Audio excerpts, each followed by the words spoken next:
Hello everyone, मैं ब्रजेश कुमार अपने YouTube channel GK by Brajesh पे स्वागत करता हूं। दोस्तों, हम लोगों ने यहां पर ज्योग्राफी का घटना चक्र का सीरीज शुरू किया था, जिसमें से सबसे पहले हम लोगों ने ब्रह्मांड यानी कि यूनिवर्स के क्वेश्चंस देखे थे। और अब हम लोग अगला इसी का पार्ट जो है सौरमंडल का देखेंगे कि कितने प्लैनेट हैं, उसके कितने सैटेलाइट हैं, धूमकेतु क्या है, एस्ट्रॉयड बेल्ट कहाँ है, तो इन सब के बारे में डिस्कशन करेंगे। तो जो लोग नए हैं प्लीज़ चैनल को सब्सक्राइब करें। आपकी आने वाली आगामी जो परीक्षा पीसीएस, एसएससी, बीपीएससी सभी एग्जाम में ये काम आने वाला है। तो इस सीरीज़ को कर रहे हैं क्योंकि ज्योग्राफी हर सेगमेंट में काम आएगी, हर एक एग्जाम में काम आती है। तो चलिए हम लोग क्वेश्चन आंसर के माध्यम से पूरी थ्योरी को कवर कर लेंगे। ठीक है, तो सबसे पहले है कि निम्नलिखित में से कौन सा सौरमंडल का भाग नहीं है। तो देखिए, एस्ट्रॉयड, प्लैनेट और धूमकेतु यानी कॉमेट्स पाए जाते हैं। निहारिका या नेबुला क्या है? तो नेबुला दोस्तों एक गैसों का बादल होता है। ठीक है, गैसियस क्लाउड होता है जिससे कि हमारा सोलर सिस्टम वगैरह बना हुआ है। ठीक है, तो जिससे पहले स्टार वगैरह बनना शुरू किया, तो क्योंकि स्टार बहुत सारे हैं हम लोग के यहाँ सन सेंटर में, ये याद रखिएगा। अगला है, यह किसने सर्वप्रथम प्रतिपादित किया कि हमारे सौरमंडल का जो केंद्र है वो है और उसकी पृथ्वी उसकी परिक्रमा करती है, यानी सूर्य हमारे सेंटर में है और जैसे ये सन क्या है, सेंटर में है, इसके चारों ओर प्लैनेट रिवॉल्व करते हैं, तो उसमें हमारी तीसरे नंबर पे अर्थ करती थी। ये कहा था कॉपरनिकस ने कहा था। तो देखिए यहाँ पर इसकी थ्योरी देखें तो 1514 ईस्वी में एक बुक है लिटिल कमेंट्री में कॉपरनिकस ने उस सिद्धांत का प्रतिपादन किया जिसमें कहा कि सूर्य ब्रह्मांड के केंद्र में है तथा पृथ्वी उसकी परिक्रमा करती है। तो आपने देखा है कि सेंटेंस वाले भी क्वेश्चन पूछे जाते हैं। और उसके बाद 6ठी शताब्दी में भारतीय खगोलविद वरामिर ने लगभग 1000 वर्ष पूर्व ही बता दिया था कि चंद्रमा पृथ्वी का चक्कर लगाता है और पृथ्वी सूर्य की परिक्रमा करती है। देखिए हमारे यहाँ पहले ही बता दिया गया था, तो 1000 ईसा पूर्व पहले, ये तो 1514 ईस्वी में बताएं। ठीक है, तो ये हमें याद रखना है। अगला है, वैज्ञानिक जिन्होंने प्रथम खोज की कि पृथ्वी सूर्य के चारों तरफ घूमती थी, ये कॉपरनिकस अभी हम लोगों ने यहाँ पर पढ़ा। और इंडिया की तरफ से किसने कहा? तो वरामिहिर ने कहा। किस वैज्ञानिक ने पहली बार कहा? तो ये वही वाला पॉइंट है। तो केंद्र बिंदु पृथ्वी पूरे ब्रह्मांड का केंद्र बिंदु नहीं है, तो इन्होंने कहा सन है हमारे सेंटर में और उसके चारों ओर सभी प्लैनेट इवन अर्थ भी रिवॉल्व करते। देखिए एमपीपीएसएस में पूछा गया सवाल है। अगले प्रश्न की तरफ बढ़ेंगे। चलिए, तो यहां पर हो चुका है। इसके बाद है, किसने सर्वप्रथम प्रतिपादित किया कि सभी ग्रह सूर्य की परिक्रमा करते हैं? तो ये वही निकोलस कॉपरनिकस की बात हो रही है बार बार। हमारे सौरमंडल के संदर्भ में कौन सा कथन सही बताना है दोस्तों? हमारे सौर परिवार के सभी ग्रह पृथ्वी सघनतम है, यानी अर्थ की डेंसिटी सबसे ज़्यादा है। ठीक है, तो 5.5 ग्राम पर सेंटीमीटर क्यूब है।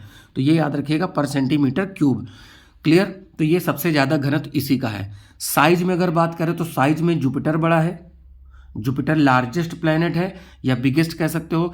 स्मॉलेस्ट में मरकरी आता है, हॉटेस्ट में आपका आ जाएगा वीनस आ जाएगा। तो जो बात बता रहा हूँ दोस्तों, ये आप अपनी कॉपी में नोट्स बनाते चलें और आगे कहीं ना कहीं काम आएगा। देखिए सौरमंडल के सभी 8 ग्रहों में पृथ्वी का जो माध्य घनत्व तो सर्वाधिक, देखिए मैंने भी बताया था 5.5 ग्राम पर सेंटीमीटर क्यूब। इसके बाद सभी का देखिए क्या है, इसके बाद बुध का है, फिर शुक्र का है, फिर मंगल का है। तो डेंसिटी वाइज देखिए बुध छोटा जरूर है लेकिन डेंसिटी वाइज यहाँ पर सेकंड पे आ रहा है। बृहस्पति का 1.3, क्योंकि बृहस्पति का देखिए आप कहोगे सर बृहस्पति का कम क्यों है?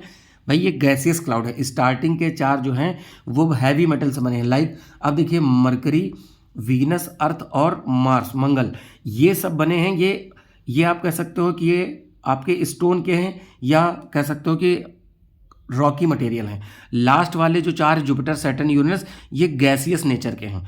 उस स्टार्टिंग वाले को हम लोग पार्थिव ग्रह बोलते हैं, टेरेस्ट्रियल प्लैनेट, और लास्ट वाले को हम लोग जोवियन बोलते हैं। तो ये हमें इतनी सी बात याद रखनी है। अगला है, सौरमंडल में ग्रहों की संख्या। देखिए ये प्रश्न पुराना है, देखिए 1992 की बात है। 2006 में प्लूटो को अलग कर दिया गया था, उस हिसाब से कितने प्लैनेट हो जाएंगे? 8 हो जाएंगे। तो ये भी ध्यान रखिएगा कि मैं पढ़ा क्या रहा हूँ और नीचे क्वेश्चन कब का है। तो क्योंकि ये प्रीवियस ईयर के भी क्वेश्चन इंक्लूड हैं तो हम लोग पूरा देखते चलेंगे। यहाँ पर देखिए सूर्य से बढ़ती हुई दूरी में बुध, शुक्र, पृथ्वी, मंगल, बृहस्पति, शनि, यूरेनस और नेपच्यून यानी अरुण, वरुण और प्लूटो, यम। तो प्लूटो प्लैनेट नहीं है। प्लूटो को देखिए यहाँ एक्सप्लेनेशन में लिखा है कि भाई 2006 मैंने भी बताया कि इंटरनेशनल एस्ट्रोनॉमिकल यूनियन ने अपनी 26वीं बैठक में इसको ग्रहों की श्रेणी से हटाकर क्या कर दिया? 52 ग्रह कर दिया। तो अब संख्या कितनी हो गई प्लैनेट की?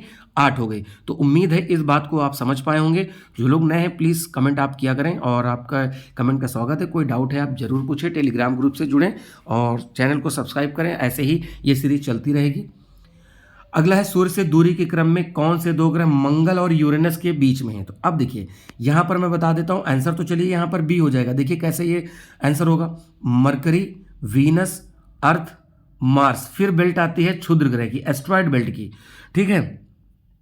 तो इसके बाद आता है जुपिटर, सैटर्न और यूरेनस। यूरेनस और मार्स के बीच में पूछा गया, तो कौन कौन आया, जुपिटर और सैटर्न आया दोस्तों। तो ये आपको पॉइंट समझना है, तो आंसर बी हो जाएगा। अगला प्रश्न है सूर्य की दूरी बढ़ते क्रम में बताइए। तो भाई यहाँ पर आप देखो क्या हो जाएगा, अर्थ हो जाएगा, उसके बाद जुपिटर हो जाएगा, यानी 3 हो जाएगा, मतलब मैं नंबर लिखता हूँ, अर्थ हो जाएगा, जुपिटर हो जाएगा, फिर यूरेनस हो जाएगा, फिर प्लूटो।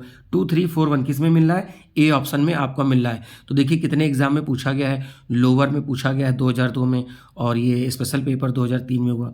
क्लियर, तो ए आंसर था, मैंने ए बताया था। अगला है सूर्य और पृथ्वी के, तो भैया सन है, इसके बाद मरकरी होता है, फिर इसके बाद वीनस है, फिर दोस्तों अपनी पृथ्वी, अर्थ तीसरे नंबर पे आती है। तो ऑप्शन क्या हो जाएगा, बुध और शुक्र ग्रह मिलते हैं सन और अर्थ के बीच में। तो ऐसे देखिए जब बार बार तमाम तरह के क्वेश्चन आएंगे तो आपका पूरा रिवीजन हो जाएगा। मेरी पूरी कोशिश है कि जो एक्स्ट्रा पॉइंट मैं बता सकूं, ठीक है। पृथ्वी किस स्थित है, तो पृथ्वी किसके किसके, वीनस और मार्स के बीच में। मैंने बार बार ये सीक्वेंस बताया है, आप याद कर लीजिए। देखिए यूपी पीसीएस मेंस जब ऑब्जेक्टिव होता था तो 2012 में ये पूछा गया है। अभी तो डिस्क्रिप्टिव है, आपका 4 पेपर हो गया। ग्रहों के बारे में निम्न, जीएस के 4 पेपर, ग्रहों के बारे में निम्न में क्या सत्य है। तो देखिए ये अप्रकाशवान होते हुए चमकते हैं, जैसे खुद की लाइट नहीं होती, जो स्टार होते हैं दोस्तों उनकी खुद की लाइट होती है, इसीलिए वो स्टार कहलाते हैं। लेकिन अब देखिए वीनस, वीनस बहुत सबसे चमकीला ग्रह है, तो कैसे चमकते हैं, तो जब सन की लाइट पड़ती है उससे हम लोग के पास लाइट मिलती है। हालांकि इसका एटमॉस्फेयर भी ऐसा है जिसकी वजह से ये इसको ब्राइट बनाता है। तो वीनस सबसे ब्राइटेस्ट प्लैनेट भी है। अगला है देखिए यहाँ पर पूछा गया प्रश्न, देखिए अब इसमें आपको आंसर मिलेगा थोड़ा सा डिफरेंट जो इस बुक में है। अगर सबसे छोटा ग्रह कहें तो बुध हो जाएगा, लेकिन ये पहले का पेपर है तो इस वजह से वहां पर प्लूटो दिया होगा, ठीक है। लेकिन सबसे बड़ा ग्रह कौन, बृहस्पति, तो बी का 3 हो जाएगा। अगला देखते हैं, सौर मंडल में दूसरे स्थान पर शुक्र है और सूर्य के सबसे निकटतम बुध है। तो यहाँ पर अब आप कहोगे सर 2-2-1 कैसे हो गए, तो मैंने सही आंसर बताया है, ना कि इसके हिसाब से। तो यहाँ पर उस हिसाब से आंसर हो जाएगा डी हो जाएगा। अब देखिए यहाँ पर क्या लिखा है, मरकरी सूर्य के सबसे निकट और पूर्व मान्यता के अनुसार प्लूटो के बाद दूसरा सबसे छोटा ग्रह है। लेकिन फिर वही बात, प्लूटो को 2006 की श्रेणी में, मतलब 2006 में ग्रहों की श्रेणी से हटाकर छोटे में कर दिया गया, उसको हम बौना ग्रह कहते हैं। उम्मीद है आपको ये बात समझ में आ गई। सूर्य के निकटतम बुध, मरकरी बोलते हैं इसको, मरकरी। मैं कोशिश करूंगा कि आपको जो चीज़ ग्राफ से बता सकूं वो मैं मैनुअली बना के यहाँ पर बता दूंगा। अगला है देखिए यहाँ पर पूछ रहा है कि कौन सा सुमेलित नहीं है। देखिए मित्रों यहाँ पर प्रॉब्लम हम लोग क्या करते हैं, जब एग्जाम में पढ़ते हैं बस शुरुआत में देखा कौन सा सुमेलित है, नहीं पे ध्यान नहीं जाता है, तो हम लोग के नंबर निगेटिव हो जाते हैं। तो सबसे बड़ा ग्रह जुपिटर यानी बृहस्पति को, देखिए मैं नाम इंग्लिश में बोल दे रहा हूँ, आप वहाँ से अपनी कॉपी में जरूर लिखें।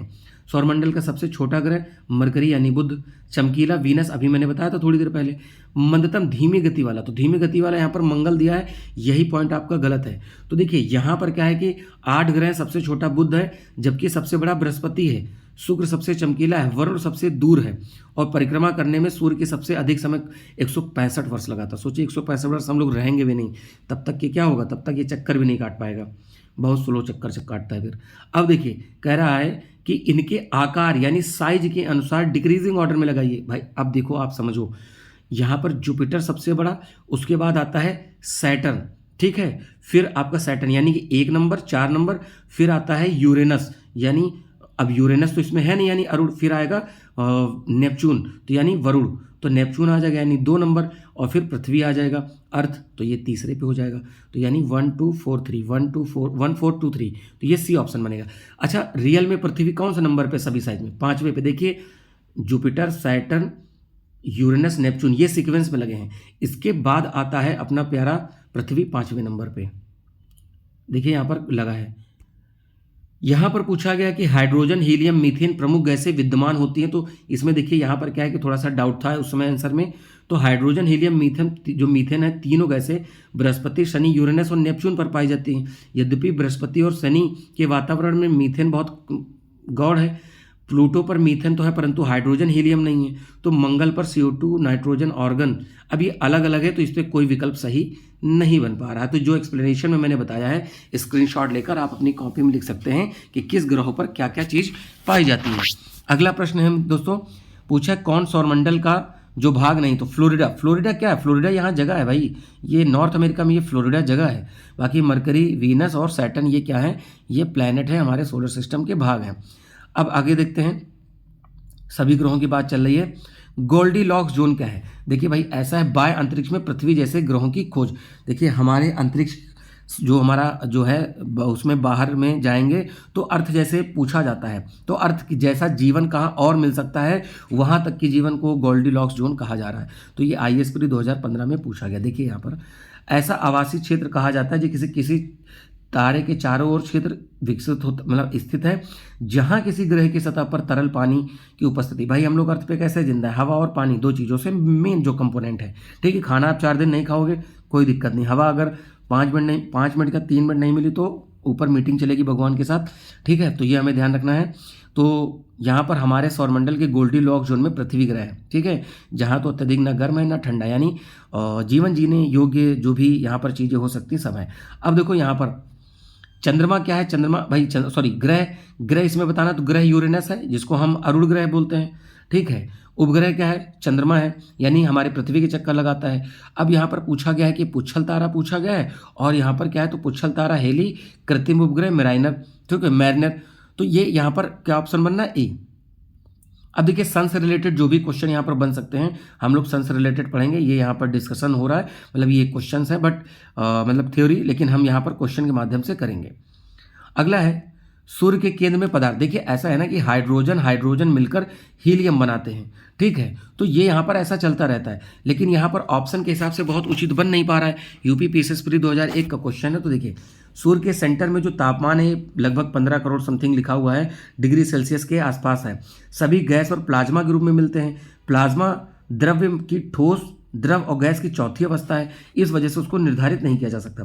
सूर्य की ऊर्जा उत्पन्न होती है नाभिकीय संलयन, न्यूक्लियर फ्यूजन प्रोसेस बोलते हैं दोस्तों। अभी मैंने बताया हाइड्रोजन मिलते हैं तो हीलियम के मॉलिक्यूल बनते हैं, जिससे कि एक्सट्रीम लेवल की एनर्जी उत्पन्न होती है। देखिए यहाँ पर लिखा है ये ड्यूटेरियम मिल रहे हैं, यानी हाइड्रोजन ही है, तो ये हीलियम बना ले रहे हैं और प्लस एनर्जी रिलीज हो रही है।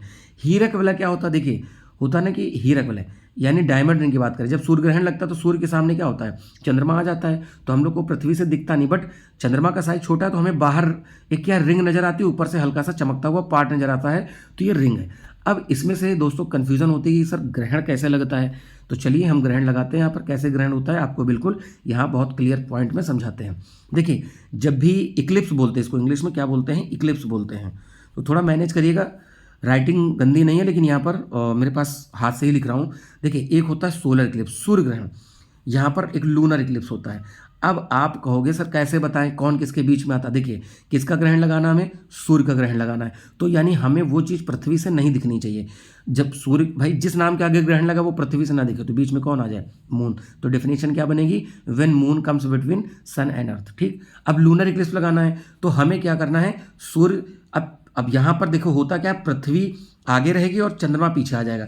चंद्रमा तभी दिखेगा जब सूरज की रोशनी पड़े, तो बीच में कौन आ जाए? पृथ्वी आ जाए। लग गया भाई चंद्र ग्रहण।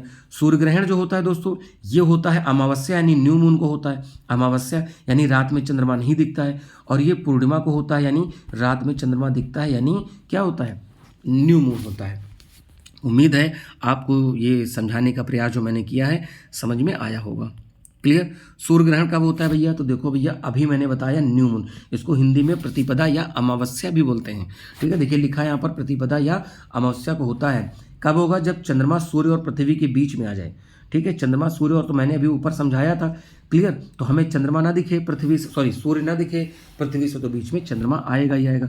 सूर्य ग्रहण कब होगा भाई साहब? तो भैया जब चंद्रमा जब सूर्य और पृथ्वी के बीच में आता है। उम्मीद है ये पॉइंट आपको समझ में आ गया होगा।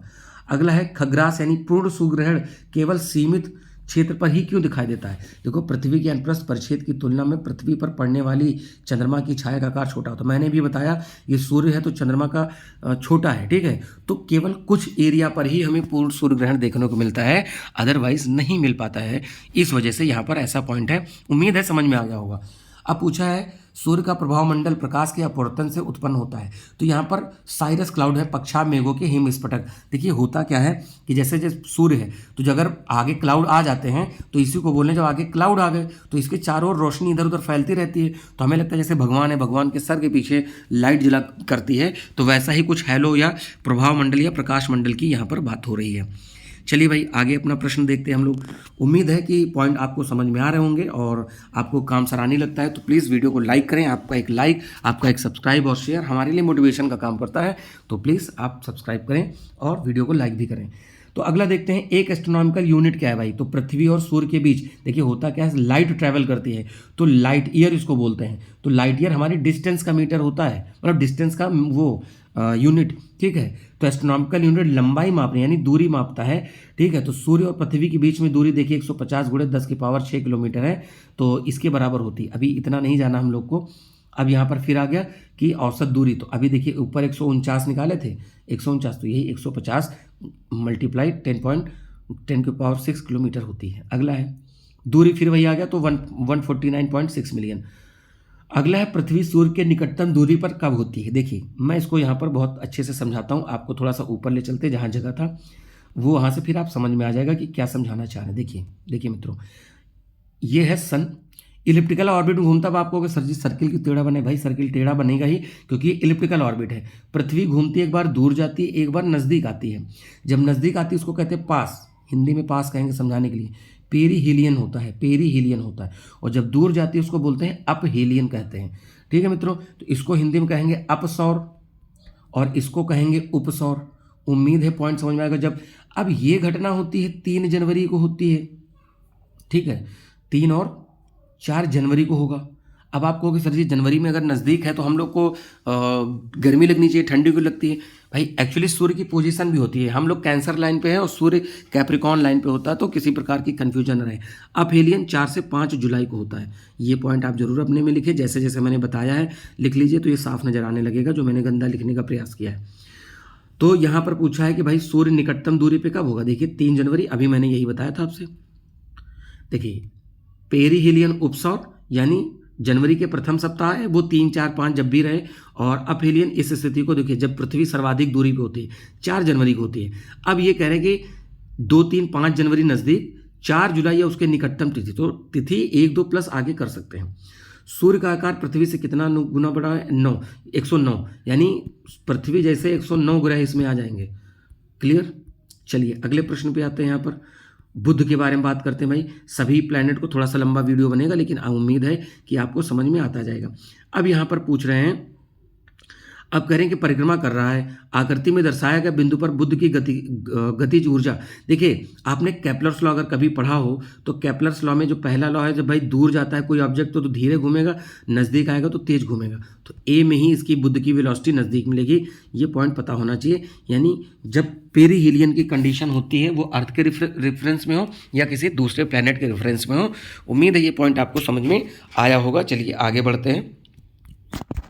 तो अभी जितने भी प्रश्न हैं इसके बुध से, सभी प्लैनेट से, वो अभी आपके जल्दी से कवर हो जाएंगे।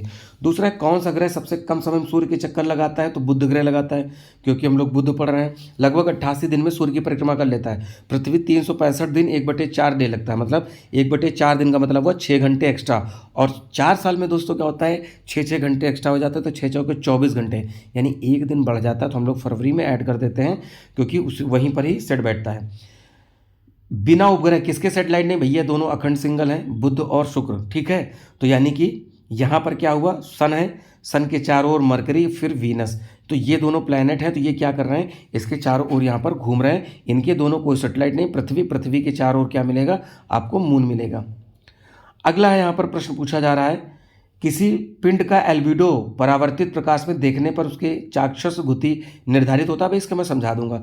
बुध का एल्बिडो पृथ्वी के एल्बिडो से अधिक है। भाई ये गलत हो गया। देखो एल्बिडो क्या होता है, मान लीजिए आसमान से लाइट आई 100 यूनिट, 100 में से समहाउ 51 वापस चली गई, तो 49 अब्जॉर्ब हो गई, तो 51 वापस गई है। वापस किससे जाएगी? हो सकता है कहीं कांच मिल गया हो, कहीं ग्लेशियर मिल गया होगा, कोई रास्ते में कोई न्यूक्लियस मिल गया, तो जो वापस गई वही एल्बिडो होता है। तो जितनी चमकदार सरफेस होगी उतना ज़्यादा एल्बिडो होगा। अभी घास हो, बगल में चट्टान हो, तो घास में एब्जॉर्ब जाएगा, घास का एल्बिडो कम होगा। लेकिन अगर ग्लेशियर हो जाए, फिर पत्थर हो जाए, तो ग्लेशियर का एल्बिडो ज़्यादा है। तो उम्मीद है पॉइंट समझ में आया होगा। एल्बिडो, तो बुध बहुत अधिक मात्रा में सूर्य प्रकाश का ग्रहण करता है, तो जब ग्रहण कर लिया तो एल्बिडो तो कम हो गया ना, तो इस वजह से हमें याद रखना। अब देखिए शुक्र, ये जुड़वा बहन कहते हैं, सांझ का तारा, भोर का तारा, और क्या है कि सबसे गर्म ग्रह है, पृथ्वी के सबसे नज़दीक है। तो यही सारे पॉइंट हैं, तो मैं आप इसको ऐसे ही समझा देता हूँ, ठीक है। अब यहाँ पर देखिए कुछ पॉइंट दे रखे हैं कि भाई इसके तरफ CO2 चारों ओर फैली होती है, इसलिए वो क्या है, ग्लोबल वार्मिंग का गैस का काम करते हैं। सबसे गर्म ग्रह शुक्र, यानी कि इसको हम बोलते हैं वीनस प्लैनेट बोलते हैं, वीनस। इसका औसतन तापमान 464 डिग्री के आसपास है। इवनिंग स्टार किसे कहते हैं, इवनिंग स्टार, मॉर्निंग स्टार इसी को कहते हैं। ब्राइटेस्ट प्लैनेट भी इसी को कहते हैं।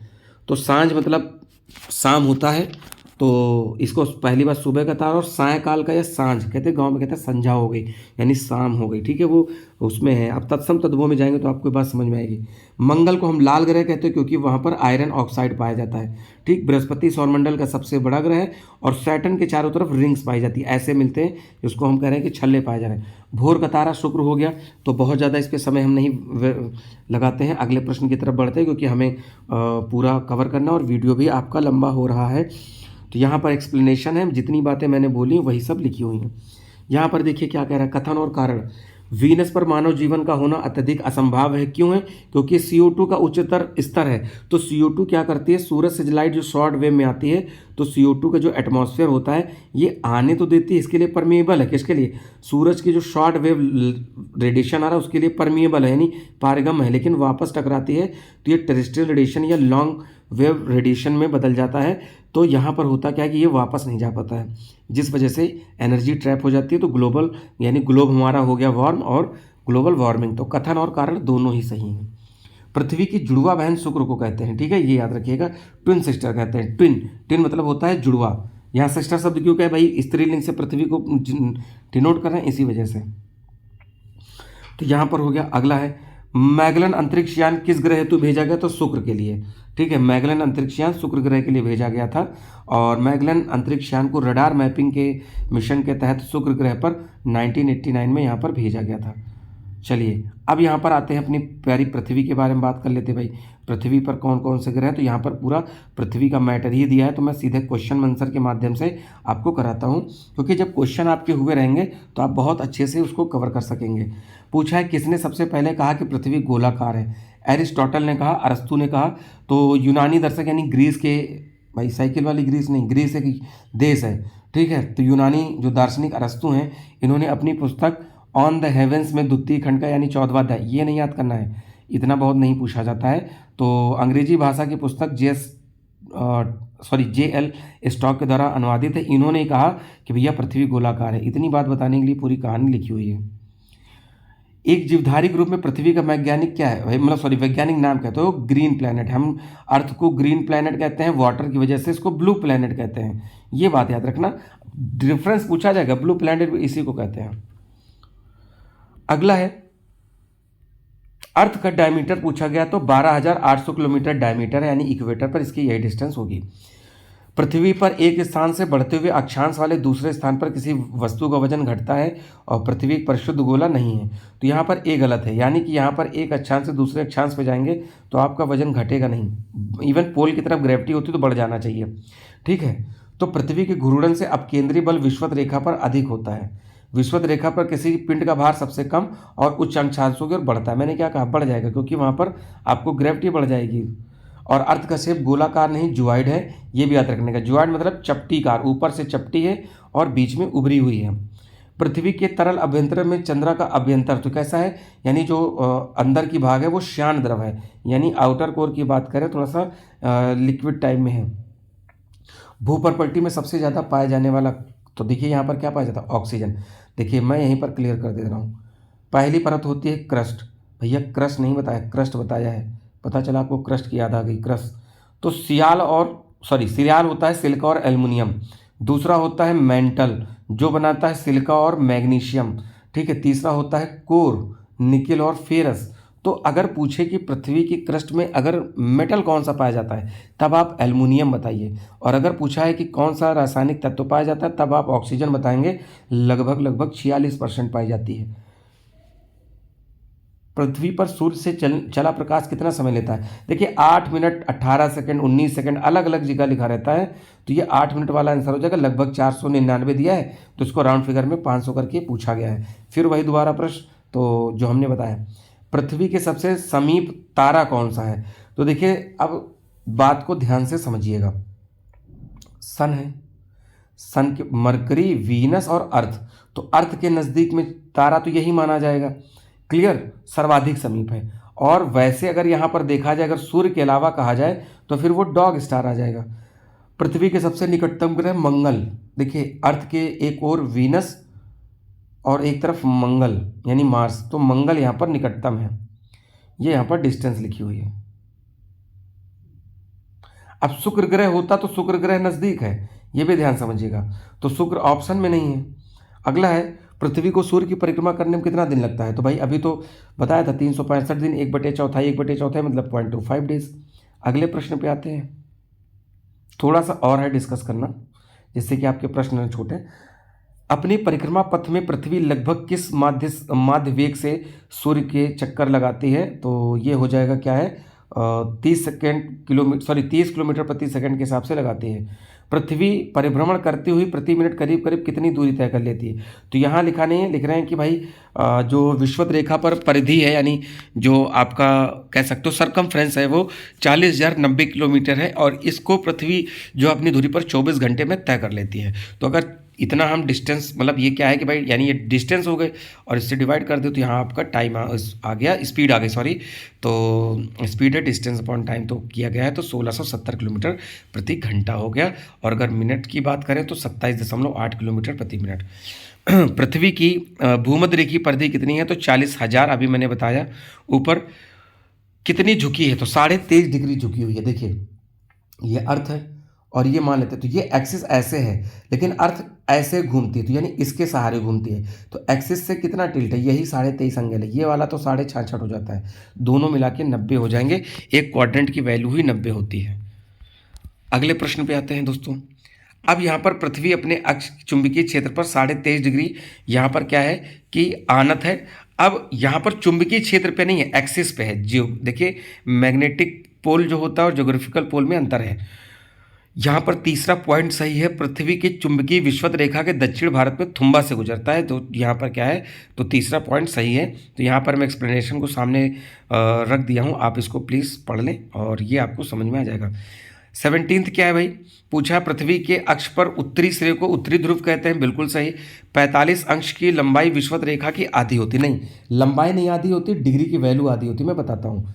इक्वेटर बीच में 45 और 90, तो ये आप कहोगे क्या ये 0 से दुगनी है? नहीं, यहाँ पर तो इसकी वैल्यू का डबल हुआ है, तो यहाँ पर ये गलत हो जाएगा। तो 1 और 3 पॉइंट सही हो जाएगा। अब सौर अवस्था में पृथ्वी की परमाणु गति, अभी मैंने बताया कि अपहेलियन में जब यहाँ पर पृथ्वी पहुँचती है यहाँ पर, तो जब अपहेलियन की कंडीशन होती है तो यहाँ वेलोसिटी क्या होती है, धीमे, और यहाँ वेलोसिटी तेज होती है। अगर आपने ऊपर ध्यान से समझा होगा तो इस क्वेश्चन को दोस्तों कर पाने में सक्षम होंगे। ये यहाँ पर लिखा हुआ है। दिन रात किसके कारण होते हैं? तो यहाँ पर भू परिभ्रमण दिया हुआ है, ऊपर परिक्रमण यानी रोटेशन ऑफ अर्थ होता है, ये याद रखिएगा। रिवोल्यूशन से क्या होता है, परिक्रमा से सीजन में बदलाव आता है। जब दिन रात की अवधि बराबर होती है तो सूर्य की किरणें इक्वेटर पर पड़ती हैं, यह इधर होगा। जब यहाँ लाइट पड़ेगी तो बराबर लाइट पड़ेगी, हर जगह पर दिन रात बराबर होगा। अगर ऊपर होगी तो यहाँ लाइट ज़्यादा, नीचे कम, तो वहाँ पर दिन और रात की लंबाई में अंतर मिलेगा मित्रों। अब अगला है, मौसम जो परिवर्तन पृथ्वी की गति की किस विशिष्टता के कारण होती है? तो भाई देखो, सूर्य के चारों ओर परिक्रमा करना और 23.5 पर झुकाव, दोनों की बात हो रही है। अगला है, मौसम बदलने के क्या कारण हैं? तो सूर्य के चारों ओर चक्कर लगाना और अपने अक्ष पर झुका होना, अभी इसके पहले डिस्कस किया जा चुका है। झारखंड के पीसीएस 2013 में पूछा गया है। कह रहे हैं कि पृथ्वी के पृष्ठ पर किसी बिंदु विशेष से विचार कीजिए, वहाँ का तापमान सर्दियों की अपेक्षा गर्मियों में अधिक रहता है। तो ये यहाँ पर बताना है। तो चलिए देखते हैं, क्वेश्चन को आगे पढ़ते हैं तो समझ में आएगा। पृथ्वी अब देखिए बी ऑप्शन यहाँ पर सही है, तो मैं उसको जल्दी से डिस्कस करता हूँ। पृथ्वी पर गिरने वाली किरणें सर्दी में पृथ्वी के पृष्ठ की दिशा में अधिक झुकी होती, इसी यही कारण है वहाँ पर आपको क्या होता है कि गर्मी मिलती है। अगला है, अगर सूर्य और पृथ्वी के बीच की दूरी 1/4 कम हो जाए। भाई सूर्य है, पृथ्वी है, इसको 1/4 मान लो 100 है, तो इसको हम ला के किस पे कर दे, 75 पे कर दे, तो 1/4 मतलब 25 कम हो गया, तो 75 पे कर दे। तो अब क्या होगा, क्या अंतर होगा, तो हमारे वर्ष की अवधि क्या हो जाएगी, कम हो जाएगी। क्यों, यहाँ आ जाएंगे तो रेडियस कम हो गए तो जल्दी घूमेंगे, रेडियस ज़्यादा थी तो देर से घूम रहे थे। क्लियर। चलिए, लिखा है पृथ्वी जलकर भस्म हो जाएगी, नहीं भस्म होगी भाई, बुद्ध तो सबसे आगे कतार में खड़े हैं, भस्म उन्हें होना चाहिए, लेकिन वो नहीं हो रहा है, तो पृथ्वी कैसे होगी भाई। कृत्रिम उपग्रह हमेशा पृथ्वी के पूर्वी दिशा में छोड़े जाते हैं, नहीं हमेशा नहीं, एस्केप वेलोसिटी देखी जाती है। पृथ्वी पश्चिम से पूर्व की ओर चक्कर लगाती है। देखिए ऐसा है कि भाई यूरेनस और वीनस, अरुण और शुक्र ग्रह ये घूमते हैं पूर्व से पश्चिम, पूर्व से पश्चिम घूमते हैं, बाकी सभी प्लैनेट वेस्ट टू ईस्ट घूमते हैं। तो हम लोगों के यहाँ सूरज पूरब में निकलता है, इनके यहाँ पश्चिम में निकलेगा, इन दोनों में। और डूबने का भी उल्टा कर लीजिए। अगले प्रश्न पे आते हैं मित्रों।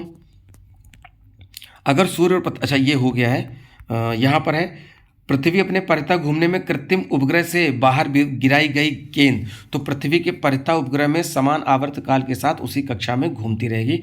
25 का डी ऑप्शन हो जाएगा। 26 का है पृथ्वी ग्रह की संरचना में प्रवार यानी मेंटल जिसको हम बोल रहे हैं, नीचे क्रोड है, निम्नलिखित में से किससे बना है, तो नीचे क्रोड है तो क्रोड निकिल और फेरस से बना है। तो अब इसमें देखो यहाँ पर क्या है, कोई ऑप्शन है तो हाँ आयरन मिल गया, तो सी ऑप्शन सही हो जाएगा। तो मैंने आपसे सियाल सीमा नीफिया भी बताया था। अब देखिए पृथ्वी दिवस कब मनाते हैं, तो पृथ्वी दिवस मनाते हैं 22 अप्रैल, 22 मार्च को जल दिवस मनाते हैं। उम्मीद है समझ में आ गया होगा। अब बात करते हैं मंगल की। तो सभी प्लैनेट के बारे में थोड़ा थोड़ा पढ़ना है, ज़्यादा पॉइंट नहीं है, अभी थोड़े से और थोड़ा सा और वीडियो यहाँ पर है जो हम लोग देख लेते हैं। एक ग्रह के दिन का मान और उसके अक्ष का झुकाव लगभग पृथ्वी के दिन और झुकाव के समतुल्य है। तो अब बताना किसके, मंगल के विषय में बात चल रही है, यानी एक्सियल टिल्ट। जैसे पृथ्वी का 23.5 है तो वैसे मंगल का भी है यहाँ पर, ये आपके सामने आंसर हो गया। अगला है पृथ्वी द्वारा सूर्य की परिक्रमा की समयावधि की तुलना में मंगल ग्रह के द्वारा सूर्य की परिक्रमा की समयावधि कम है। अब आप बताइए, पृथ्वी पहले पढ़ती मंगल में बात पड़ा, तो आपको सेलेक्ट करना है, फिर अभी आंसर पे आते हैं।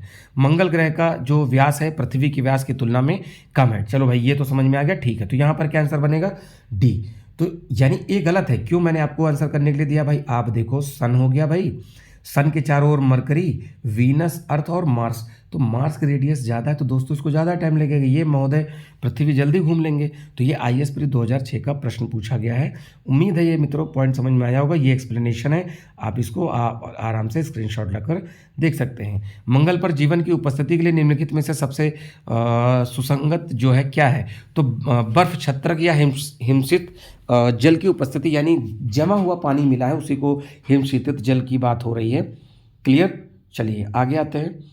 ये एक्सप्लेनेशन है, किसी पृथ्वी के अलावा अन्य जीवन की संभावना, क्योंकि वहाँ का पर्यावरण जीवन के लिए अनुकूल है। तो यहाँ पर बी और सी, मंगल और यूरोपा। ये क्या है, यूरोपा क्या है, बृहस्पति का चंद्रमा यानी उसका उपग्रह है। हम उपग्रह बोले या चंद्रमा बोले, दोनों पॉइंट सही है। क्योंकि आप कहोगे सर पृथ्वी के पास चंद्रमा है तो वहाँ कहाँ चला गया, चंद्रमा का मतलब उपग्रह है। फिनिक्स मार्स लैंडर मंगल ग्रह की सतह पर कब उतरा, तो ये 26 मई 2008 को उतरा। ये नासा ने भेजा था। नासा, भैया नासा नहीं करना है, national aeronautics space administration NASA की स्पेस एजेंसी है। जैसे जापान की जाक्सा है, कहीं पर नोट बना ले, इंडिया की इसरो है, ठीक है। तो रूस कॉस्मोस, वो मतलब रॉस कॉस्मोस रशिया का है, तो ये याद रखिएगा। बृहस्पति के बारे में बात कर लेते हैं। देखिए बृहस्पति ग्रह की चंद्रमाओं की खोज निम्नलिखित में से किस एक वैज्ञानिक ने करी, तो वो की थी गैलीलियो ने। अब देखिए अभी प्रेजेंट टाइम इसके 95 सैटेलाइट हैं और सैटर्न के 146 हैं। किसके, सैटर्न के, क्योंकि ये पुराने क्वेश्चन पूछे गए, प्रीवियस ईयर का भी इसमें है, तो उस हिसाब से आपको आंसर अलग अलग देखने को मिलेगा। बट किसी भी प्रकार से किसी संशय न रहे। अगर ये कोई वीडियो आज से बहुत दिन बाद भी देख रहा होगा अपलोड की डेट से, तो मैं बता चलूँ कि अपडेट होता रहता है। कभी जुपिटर के ज़्यादा सैटर्न हो जाते हैं, मतलब सैटेलाइट हो जाते हैं, या कभी शनि ग्रह के। सौरमंडल का सबसे बड़ा ग्रह कौन सा है, तो ये आपको जुपिटर मिलता है, यानी बृहस्पति देखने को मिलता है। अगला है सबसे भारी ग्रह कौन सा है, तो सबसे भारी यही है, ठीक। पृथ्वी की डेंसिटी ज़्यादा है और छोटे में मरकरी है। उम्मीद है पॉइंट समझ में आया होगा। सूर्य के जो गिर्द है यानी चारों तरफ एक परिक्रमा करने के लिए निम्नलिखित में से कौन सा एक ग्रह सबसे ज़्यादा समय लेता है? भाई देखो, जिसकी सबसे ज़्यादा डिस्टेंस होगी, जितनी रेडियस बढ़ेगी, उतना ही ज़्यादा उसको ज़्यादा कवर करना पड़ेगा। अब मान लीजिए आप क्या कर रहे हैं, एक सर्किल में घूम रहे हैं, ठीक है, एक और इस व्यक्ति इसमें, एक और व्यक्ति, तो जो व्यक्ति बाहर है उसको तो ज़्यादा टाइम लगेगा ना, जो अंदर है तो उसको कम समय लगेगा। इसी तरह आप प्लेयर की जगह प्लैनेट ले आइए। बृहस्पति का वलय होता है तो किसका? सिलिकेट का बना हुआ होता है। तो बृहस्पति के वलय की खोज 1979 में वॉयजर 1 स्पेस प्रोब ने की थी, अमेरिका वाला, ठीक है, जोवियन वलय कहा जाता है। कौन से ग्रह सर्वाधिक प्राकृतिक उपग्रह? तो देखिए यहाँ पर फिर सैटर्न आया है, क्लियर। तो यहाँ पर लिखा है 82, लेकिन अभी बढ़कर कितना हो गया? 146। अब बात हो रही है सैटर्न के बारे में, तो सैटर्न के बारे में देख लेते हैं, बस थोड़े से और बचे हैं, बहुत जल्द खत्म करेंगे। शनि सूर्य के चारों ओर एक और चक्कर लगाने में कितना समय लेता है? तो भाई 29.5 वर्ष का लेता है, 29.5 वर्ष का लेता है। अगले पे बात आती है, किस ग्रह के चारों ओर वलय है? तो शनि, अभी मैंने बताया था ना ऐसे, इसके चारों तरफ वलय है, ये शनि हो गया। अगला है, अपनी यात्रा के 7 वर्षों के बाद अंतरिक्ष यान कैसनी ने जून 2004 में किस ग्रह के चक्कर लगाना आरंभ किया? तो सैटर्न के ही किया। शनि ग्रह क्या है? तो शनि ग्रह नेपच्यून से ज़्यादा गर्म है, ये पॉइंट इसका है, नेपच्यून से। सूरज के जो जितना नज़दीक रहेगा सबसे गर्म वही होना चाहिए, परंतु CO2 की उपस्थिति है वीनस पे, इसलिए शुक्र ग्रह यानी वीनस दूसरे नंबर पर होते हुए भी सबसे ज़्यादा गर्म है। तो एटमॉस्फेयर की बात है। टाइटन सैटर्न का सबसे बड़ा उपग्रह है, कहाँ गया? शनि का। इसका कौन सा है? गैनीमीड है, गैनीमीड। तो गैनीमीड केवल जुपिटर का ही नहीं, पूरे सोलर सिस्टम का सबसे बड़ा सैटेलाइट है जो नेचुरल में है। अगला है, अरुण, वरुण और प्लूटो, इन तीनों को एक ही में रखा गया है। तो यहाँ से बात करते हैं हम लोग। सौर मंडल में यहाँ पर पूछा गया है कि भाई सौर मंडल का सबसे गर्म ग्रह बुध है क्या? नहीं भाई, बुध नहीं है, वीनस है। शनि का उपग्रह गैनीमेड, गैनीमेड किसका मैंने बताया दोस्तों? ये बताया जुपिटर यानी बृहस्पति का। तीसरा है, नेपच्यून उपशून्य तापमान वाले मीथेन गैस के वलयों से घिरा है, क्लियर, ठीक है। फोबोस और डीमोस मंगल के या डाइमस मंगल के 2 उपग्रह हैं, तो दोनों ही पॉइंट सही हैं। यूरेनस सूर्य के चारों ओर परिक्रमा कितने दिन में करता है? तो 84 वर्ष उसे लग जाते हैं।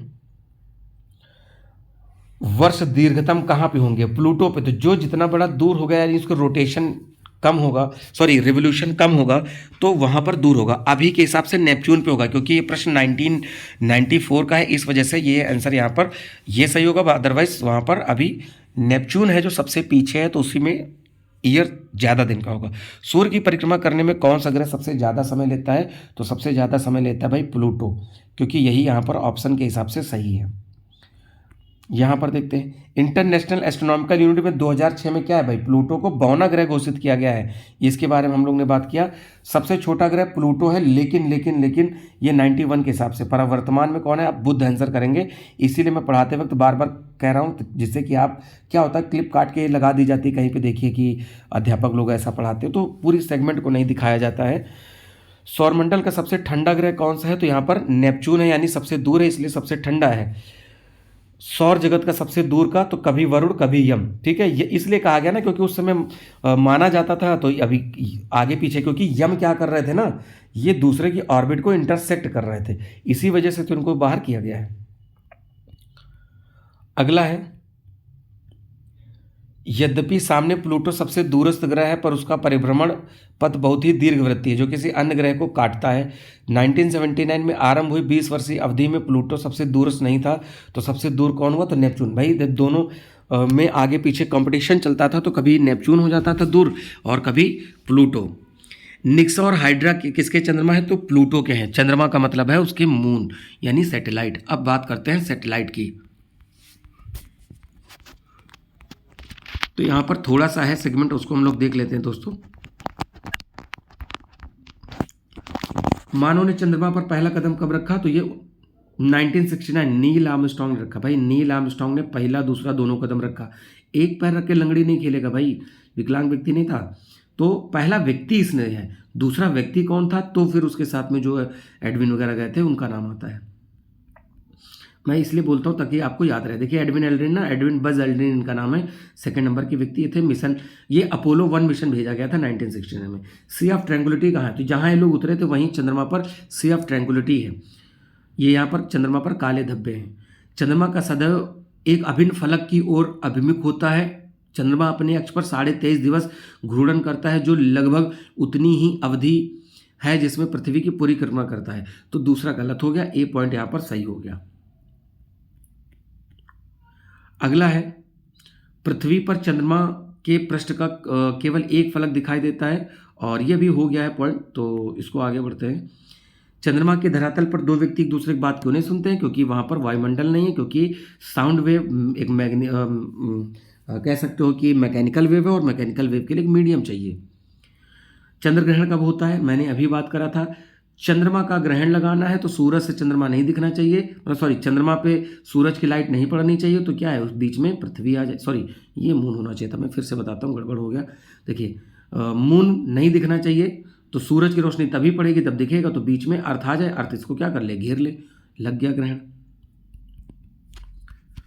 अगला है, कौन सी परिस्थिति में चंद्र ग्रहण होता है? तो पूर्ण चंद्र ग्रहण, यानी लूनर इक्लिप्स की बात, लूनर इक्लिप्स नहीं, फुल मून उसको बोलते हैं। एक न्यू मून होता है, अमावस्या में सूर्य ग्रहण लगता है, एक फुल मून होता है, पूर्णिमा में चंद्र ग्रहण लगता है। 22 दिसंबर 1999 को पूर्णिमा के चंद्रमा को सामान्य से अधिक चमकदार होने के लिए उत्तरदायी है उपभू। अब देखिए भाई साहब, ऐसा है कि जैसे सूर्य के चारों ओर पृथ्वी चक्कर लगाती थी, वह अर्थ के चारों ओर मून घूमता है। तो मून जब नज़दीक होता है उसको हम पेरिजी बोलते हैं, उपभू, और दूर को बोलते हैं अपभू, यानी अपोजी। तो ये पेरिजी हो गया, ये अपोजी हो गया। चंद्रमा और पृथ्वी, उप मतलब नज़दीक, भू मतलब पृथ्वी, ऐसे याद रखिएगा। जब अर्धचंद्र होता है तो सूर्य पृथ्वी चंद्रमा के बीच का कोण क्या होगा? तो 90 डिग्री का होगा, 90 डिग्री का होगा। बेमेल चुनिए। तो भाई देखो, सभी ग्रह हैं, ये क्या है, ये मून है, अलग है, सैटेलाइट है ये। निम्नलिखित में से कौन सा ग्रह नहीं है? तो चंद्रमा ग्रह नहीं, उपग्रह है। यहाँ पर आप मिला लीजिए भाई, अभी थोड़ी देर पहले मिलाया था, ग्रह यूरेनस, ये इधर हो गए, ये हो गए, ये हो गया, मिल गया, क्लियर। तो ब्लू मून की घटना कब होती है? देखिए, होता क्या दोस्तों, महीने में एक बार अमावस होती है, एक बार पूर्णिमा होती है। लेकिन कभी कभी एक महीने के, मान लीजिए शुरुआत में पड़ी पूर्णिमा, 14-15 अमावस्या, फिर 30-31 में कहीं पूर्णिमा पड़ गई, 2 फुल मून होते हैं, तो दूसरी पूर्णिमा के चांद को हम ब्लू मून कहते हैं। तो कहीं पर आंसर इसका होगा, देखिए ए लिखा है, जब एक महीने में 2 पूर्णिमा हो। सिंपल सा पॉइंट है, उम्मीद है आपको ये समझ में आ गया होगा, क्लियर। इसके बाद आते हैं यहाँ पर अगले पॉइंट पे आएंगे। जब किसी वस्तु को चंद्रमा पर ले जाता है तो उसका भार क्या होता है? उसका भार घट जाता है, 1/6 हो जाता है, 1/6 हो जाएगा। अगर आप यहाँ पे क्या है कि देखो भाई, वहाँ यहाँ पर 60 किलो के हो, तो वहाँ पर अगर 1/6 करोगे तो 10 किलो के बचोगे, तो हल्का फील करोगे। चंद्रमा से पृथ्वी की दूरी कितनी है? 364,000 किलोमीटर है, ये फैक्ट है दोस्तों, याद कर ले। एक देश अपने सेलेनी यानी सेलेनोलॉजिकल और अभियंत्रिक अन्वेषक परीक्षणकर्ता को चंद्रमा पर भेजकर एशिया का प्रथम देश हुआ, ऐसा कौन किया? तो भाई जापान, ठीक है। तो सेलेनी का जापानी उपनाम कागुया है। चंद्रमा की कक्षा में भेजा गया और जापान का अंतरिक्ष यान था, जो 14 सितंबर 2007 को प्रक्षेपित किया गया है। एस्ट्रॉयड के बारे में पढ़ लेते भाई, मंगल और बृहस्पति के बीच में पाए जाते हैं। तो क्या है, मंगल और बृहस्पति की कक्षा के बीच में जो चट्टानों के टुकड़े पाए जाते हैं उसको क्या बोलते हैं? एस्ट्रॉयड बोलते हैं, क्षुद्र ग्रह कहते हैं, ठीक है। यहाँ पर कुछ क्वेश्चन और हैं जिसके बारे में हम लोग यहाँ पर देखेंगे। अगला है, क्षुद्र ग्रह सूर्य की परिक्रमा करने वाले विभिन्न आकार के चट्टानी मलबे हैं, बिल्कुल सही है। दूसरा है, अधिकांश क्षुद्र ग्रह हैं किंतु कुछ जो है जिनका व्यास 1000 किलोमीटर से ज़्यादा तक बड़ा है, ठीक है। क्षुद्र ग्रह बृहस्पति और शनि, शनि नहीं मंगल यहाँ पर करोगे तो ये भाई पॉइंट गलत हो गया, तो आप इसको क्या करेंगे, 1 और 2 कर लेंगे। एस्ट्रॉयड देखो भाई, मंगल और बृहस्पति के बीच में पाए जाते हैं। एस्ट्रॉयड और धूमकेतु के बीच में क्या अंतर है? तो यहाँ पर देखते हैं, कोड बनाना है, तो देख लेते हैं भाई। क्षुद्र ग्रह लघु चट्टानी वाले प्लेनेटॉइड हैं, जबकि धूमकेतु हेम शीतित गैस से निर्मित है, बिल्कुल, जिन्हें चट्टानी और धातु आपस में बांधे रखे हैं। बृहस्पति मंगल है और कह रहे हैं कि धूमकेतु शुक्र और बुध के बीच में, ऐसा नहीं है। धूमकेतु गोचर दीप्तिमान पुंछ दर्शाते हैं, यानी पूंछ होती है जो जलती रहती है, जबकि क्षुद्र ग्रह में ऐसा कुछ नहीं है। तो 1 और 3 सही है, ये याद रखिएगा, क्लियर। जो धूमकेतु है काइपर बेल्ट में, काइपर बेल्ट पता है कब आएगा? देखिए, मार्स और जुपिटर के बीच में एस्ट्रॉयड बेल्ट मिलती है, फिर सैटर्न, यूरेनस, नेपच्यून, इसी के बाद आपकी काइपर या क्यूपर बेल्ट मिलती है। अब धूमकेतु और उल्का पिंड से प्रश्न है कुछ, जिनके बारे में हम लोग डिस्कस कर लेते हैं, क्योंकि देखिए ज्योग्राफी का सेगमेंट है, ख़त्म नहीं होना चाहिए, क्योंकि इससे फिर आपको नुकसान होगा। अब एक बिल्कुल कुछ छोड़ देंगे तो आपको दिक्कत हो जाएगी। देखिए, धूमकेतु जो पूछ है सूर्य से अब देखिए मान लीजिए सूर्य है, तो अगर कोई धूमकेतु धरा है तो उसकी पूंछ तो पीछे दिखेगी ना, तो सूर्य द्वारा उत्सर्जित विकिरण धूमकेतु के भैज दबाव डालता है, जिससे उसकी पूंछ क्या है, सूर्य के दूर विक्षिप्त होती है, पीछे की तरफ दिखेगी। हेलीबॉब क्या है, पुच्छल तारा है, पूंछ निकलता हुआ, यहाँ पर लिखा हुआ, आप इसका एक्सप्लेनेशन देख लें। अगला है शुमेकर लेवी 9 क्या है, तो ये बृहस्पति से टकराया था, शुमेकर लेवी 9। उल्का पिंड क्या होते हैं, बाह्य अंतरिक्ष से पृथ्वी के वायुमंडल में प्रवेश हुआ द्रव्य, ये जलने लगते हैं। कोई पत्थर पृथ्वी के एनवायरनमेंट में आया तो उसको ग्रेविटी ने खींच लिया। अब यहाँ पर दोस्तों अगला चैप्टर है अक्षांश और देशांतर, तो हम लोग नए वीडियो में पढ़ेंगे। तो हमने पूरा सोलर सिस्टम कवर किया, चाहे वो उल्का पिंड हो, क्षुद्र ग्रह हो, या फिर सभी ग्रहों के बारे में बात हो, सूर्य के बारे में हो, तो ये हम लोगों ने पढ़ लिया। अगला जो चैप्टर होगा अक्षांश और देशांतर, लैटिट्यूड और लॉन्गिट्यूड को पढ़ेंगे मित्रों, ठीक है। तो ये बहुत ज़्यादा इंपॉर्टेंट है अक्षांश और देशांतर, फिर आप समय निकालना जान जाओगे। तो जो लोग नए हैं प्लीज़ चैनल को सब्सक्राइब करें। तो हम लोग इसी तरह प्रयास करते रहेंगे और आपका सपोर्ट, आपका सहयोग की ज़रूरत है। तो आप लोग इसमें क्या करें, वीडियो को लाइक करें और दोस्तों में ज़्यादा से ज़्यादा शेयर करें। आपकी आगामी अभी पीसीएस की परीक्षा है और तमाम तरह की परीक्षाएं होंगी। तो हम लोग मिलेंगे अपने नए वीडियो में, तब तक के लिए नमस्कार, थैंक यू, जय हिंद।